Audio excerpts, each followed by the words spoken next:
Eu adoro pescar em riachos.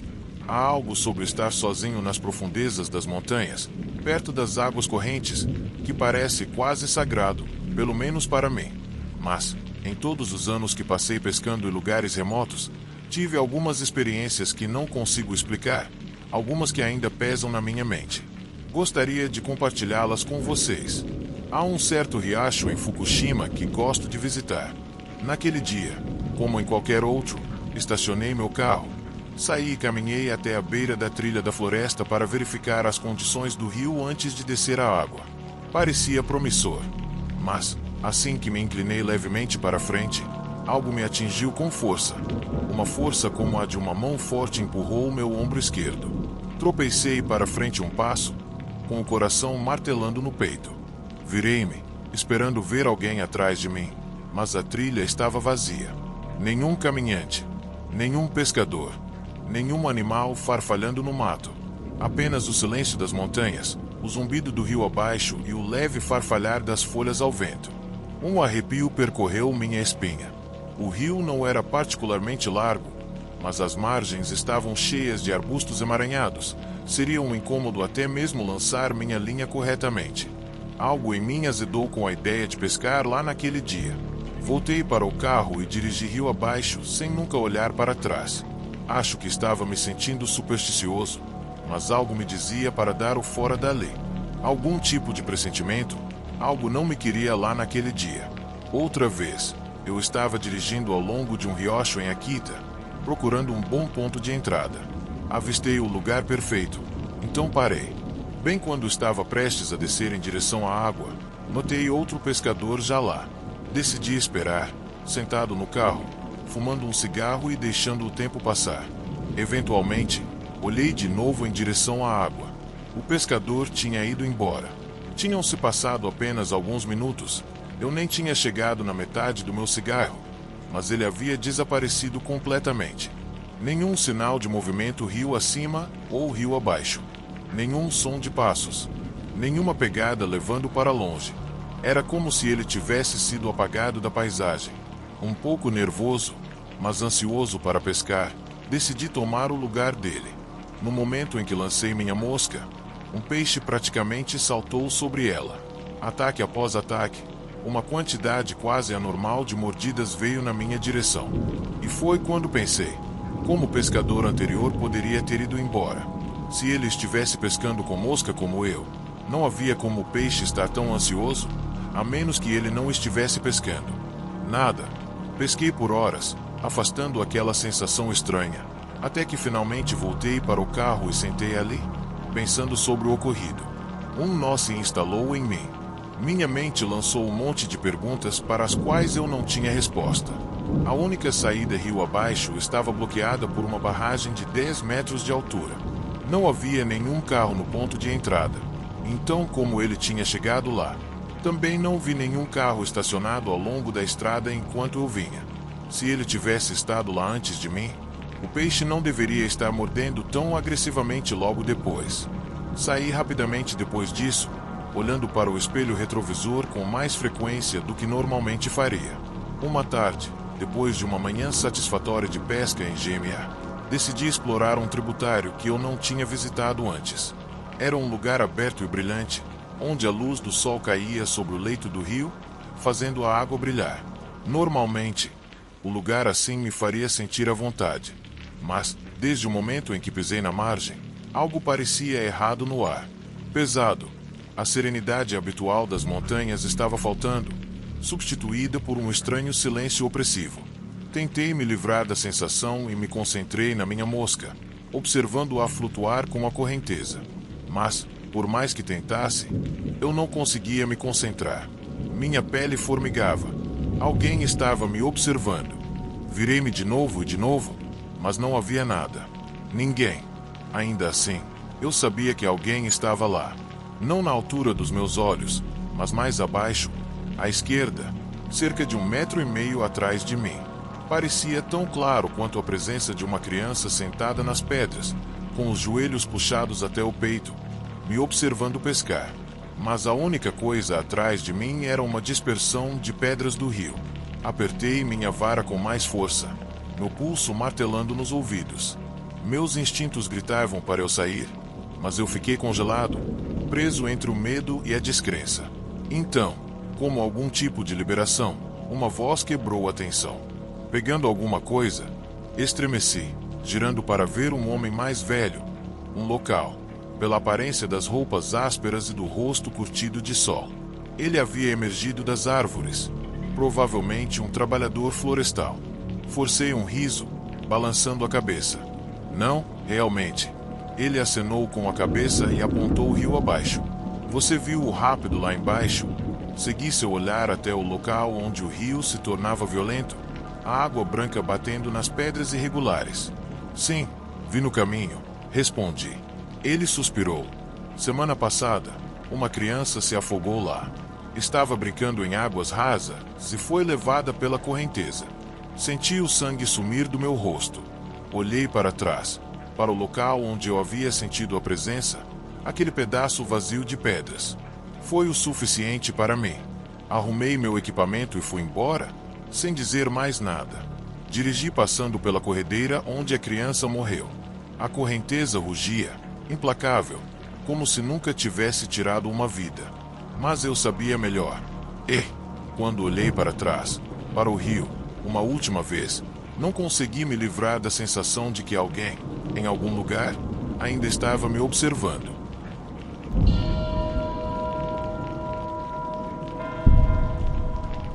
Esta é uma história sobre o dia em que fui à praia com alguns amigos. Nós realmente não tínhamos um plano exato sobre onde ir. Apenas saímos dirigindo até encontrarmos uma bela praia de areia. Ei, esse lugar é bom, eu disse. Meu amigo retrucou. Idiota, está muito lotado. É melhor dirigirmos por aí e encontrarmos um lugar mais isolado. Continuamos dirigindo e conversando por um tempo, até que finalmente chegamos a uma parte da praia que parecia deserta. Não havia outras pessoas ali, e gostamos da atmosfera. Parecia ser o lugar secreto. As costas arenosas da praia mais acima davam lugar a uma frente rochosa. O que, suponho, foi o que dissuadiu os pais de trazerem seus filhos para lá. Então decidimos parar o carro e ficar ali. Antes de entrar no mar, inflamos nossas boias e colchonetes que havíamos trazido conosco. Para ser honesto, não sou um nadador muito bom, e aquela boia era minha tábua de salvação. Brincamos na água por horas, nos divertindo muito. O mar estava bastante calmo naquele dia, sem as multidões, era confortável. Podíamos nos espalhar no nosso próprio espaço. O tempo estava bom e claro. Era um dia perfeito para nadar. Enquanto todos nós estávamos aproveitando a água, um dos meus amigos disse que ia ao banheiro. Se você precisar ir, faça isso na água. Eu brinquei. Cale a boca, ele respondeu. Vi um banheiro na praia ali, então estou indo para lá. Também senti vontade de fazer uma pequena pausa. Então me deitei no tapete flutuante que tinha colocado na beira da praia. Achei que deviam ter se passado uns 10 minutos desde que Tanaka havia saído. Eu estava começando a ficar com um pouco de sono, deitado no tapete, quando ouvi uma voz me chamando. Isso me tirou do meu devaneio. Ei! Chamou a voz. Olhei ao redor para ver de onde vinha e vi uma figura que parecia meu amigo, sentado e acenando para mim um pouco ao largo da costa. Ei! A voz chamou novamente. O que há de errado? Gritei em resposta. Ei! Ele continuava dizendo. Gritei de volta, mas pensei que talvez ele não pudesse me ouvir. Ele apenas acenava com a mão em minha direção. A curiosidade começou a me dominar, então remei o tapete flutuante até onde ele estava. Ei! O que você está fazendo aqui? Você não sabe nadar bem. Isso é perigoso. Eu disse. Mas ele apenas continuava repetindo. Ei! Ele estava dizendo aquilo de forma estranha agora. Chamei novamente, chegando mais perto, mas não importava o que eu dissesse, ele apenas respondia com aquele mesmo ei. O que diabos era aquilo? Eu estava me perguntando. Foi então que percebi. Eu não reconhecia aquela pessoa. Pensei que fosse Les, porque ele tinha uma altura semelhante. Mas, quando olhei de perto, percebi que era uma pessoa diferente. E mais preocupante, essa pessoa não tinha uma boia. Era um nadador ainda mais fraco do que eu. Ele não poderia ter ido tão longe sem uma boia. Esse homem parou de me chamar e apenas me encarou, sem expressão. Eu fiquei com medo. Virei-me apressadamente e tentei voltar para a praia. No entanto, a maré estava muito forte, e não importava o quanto eu empurrasse o tapete flutuante, eu não conseguia voltar. A correnteza era intensa. Enquanto eu lutava, algo agarrou o meu tornozelo direito. Fui arrastado para o mar com uma força tremenda. Embora eu lutasse desesperadamente, minhas mãos escorregaram do tapete flutuante. Entrei em pânico. Eu não conseguia nadar. Eu ia morrer. Gritei: "Por favor, alguém me ajude." Enquanto me debatia, meus pulmões começaram a absorver água. Eu sabia que não duraria muito mais. Bem quando pensei que tudo havia acabado para mim, fui resgatado por um surfista que, por acaso, estava por perto. Alguns segundos a mais eu teria morrido. Ele me puxou para a prancha e me levou de volta à praia. Eu ainda estava lutando para respirar. Meus amigos pareciam surpresos e correram ao meu encontro quando me viram saindo do mar. "Ei, o que aconteceu? Você está bem?" Eles se viraram para o surfista. "Obrigado por ajudar nosso amigo." O surfista olhou para eles antes de responder. "Fico feliz por ter podido ajudar." "Mas o que aconteceu?" perguntamos. O surfista respondeu: "É melhor vocês pararem de nadar aqui." Quando eu estava tentando puxá-lo para cima da minha prancha, havia algo pendurado no seu pé, saindo da água, e provavelmente não era humano. No meu tornozelo direito, havia um hematoma no formato de uma mão longa. De acordo com o que ouvi mais tarde, aquele lugar é proibido para natação porque há muitos riachos remotos e pedras traiçoeiras. É um lugar onde muitas pessoas já se afogaram.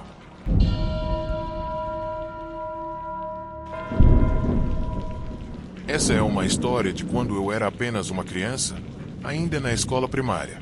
Todas as férias de verão, eu visitava a cidade natal da minha mãe, um lugar rural, tranquilo, perto do mar. A casa de infância dela ficava praticamente na praia. No momento em que você saía pela porta dos fundos, já se encontrava em um trecho de areia dourada, com as ondas quebrando logo adiante. Para uma criança que amava a água tanto quanto eu, aquilo era o paraíso. Eu passava cada momento acordado perto do mar, nadando, mergulhando, explorando, até mesmo na chuva, a menos que o tempo estivesse realmente terrível, como durante um tufão. Nessa época, eu já era um nadador forte e bastante habilidoso no mergulho livre. Eu não tinha medo da água e me sentia confiante o suficiente para nadar longe com meus primos mais velhos, explorando formações rochosas subaquáticas. Nunca passou pela minha cabeça que algo ruim pudesse acontecer. Ainda assim, meus pais e avós constantemente me avisavam para ter cuidado. Todo verão, crianças se afogavam em acidentes na praia. Eles repetiam isso uma e outra vez. Eu acenava com a cabeça, do jeito que as crianças fazem quando não estão realmente ouvindo. Um dia, como de costume, voltei para a praia de manhã cedo. A água estava turva naquele dia. Não era o azul claro de sempre. Eu não conseguia ver o fundo do mar tão claramente como normalmente via, nem mesmo perto das áreas rochosas com as quais eu já estava tão familiarizado. A atmosfera parecia diferente, quase pesada. Um garoto local, o mais velho do nosso grupo, também percebeu.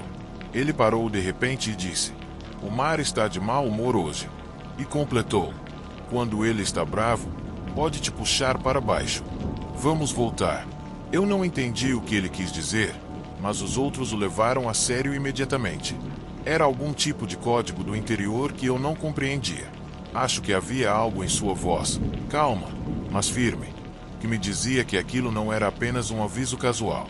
Era uma regra muito antiga, passada por aqueles que viveram ali muito antes de nós, e por tempo suficiente para saber das coisas. Relutantemente, segui todos de volta para a costa. Mas, antes de ir para casa, decidi dar um último mergulho. Não consegui me conter. Apenas mais um antes de encerrar o dia. Pensei. Nadei até as rochas, respirei fundo e mergulhei. A água estava mais escura e turva do que eu já tinha visto antes. A paisagem subaquática familiar parecia estranha, e formas perturbadoras se borravam em sombras. Eu não conseguia distinguir o fundo do mar como costumava conseguir. Quando me virei para voltar à superfície, Vislumbrei meus amigos nadando em direção à costa, seus movimentos fracos e distorcidos pela água turva. Chutei minhas pernas, pronto para emergir, mas algo me impediu. Meu pé estava preso. No começo, pensei que o tivessem enroscado em uma rocha. Mas isso não fazia sentido. Eu já tinha nadado até ali tantas vezes antes e nunca havia acontecido nada parecido. Meu coração disparou enquanto eu tentava me libertar, mas quanto mais eu lutava, mais forte o aperto parecia ficar. Foi então que me dei conta. Era isso que significava quando diziam que o mar podia te puxar para baixo. O pânico foi instantâneo. Meu peito queimava, meus pulmões gritavam por ar, e a superfície parecia cair cada vez mais longe. Eu tinha certeza de que não conseguiria, mas, quando eu estava prestes a desistir, braços fortes me envolveram. Era o garoto mais velho. Ele percebeu que eu estava faltando e mergulhou para me procurar. Com um puxão poderoso, ele libertou meu pé e me puxou de volta para a superfície. Eu ofegava por ar enquanto ele me arrastava até a costa. Seu rosto estava calmo, mas seu aperto em mim era incrivelmente firme. Mesmo eu sendo o mais novo e um estranho para o grupo, ele não tirou os olhos de mim em momento algum. Se ele não tivesse me tirado dali, talvez eu não tivesse voltado. Naquele dia, aprendi algo que nunca esqueceria. As regras locais não deveriam ser ignoradas. Havia algo nos avisos deles que soava verdadeiro. Não era apenas uma história ou exagero. Quando os moradores locais falavam sobre o mar estar bravo, eles não estavam apenas sendo poéticos. Os velhos costumes, os avisos, as regras, eles estavam ali por uma razão. Agora, sempre que volto lá, eu escuto os velhos ditados, as tradições e os avisos das pessoas que conhecem melhor a terra e o mar. Porque, às vezes, as lendas que pequenas cidades e vilas contam estão mais próximas da verdade do que queremos acreditar.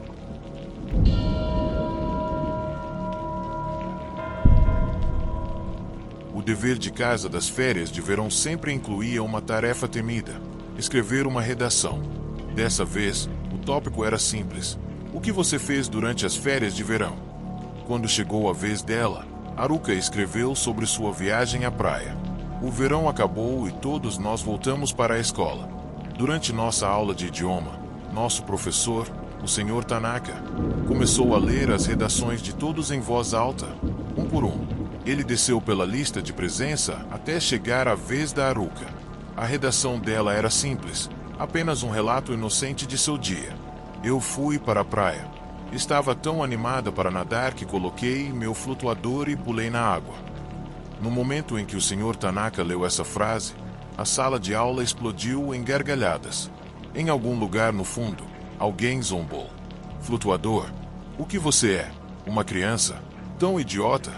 Que é até trágico. Até o Sr. Tanaka riu enquanto lia, sem se preocupar em conter as crescentes ondas de riso pela sala. Haruka abaixou a cabeça, com o rosto queimando de vergonha. Quando ouvi sobre isso mais tarde, me senti desconfortável, não apenas porque ela havia sido ridicularizada, mas por causa do que aquilo revelava sobre as pessoas.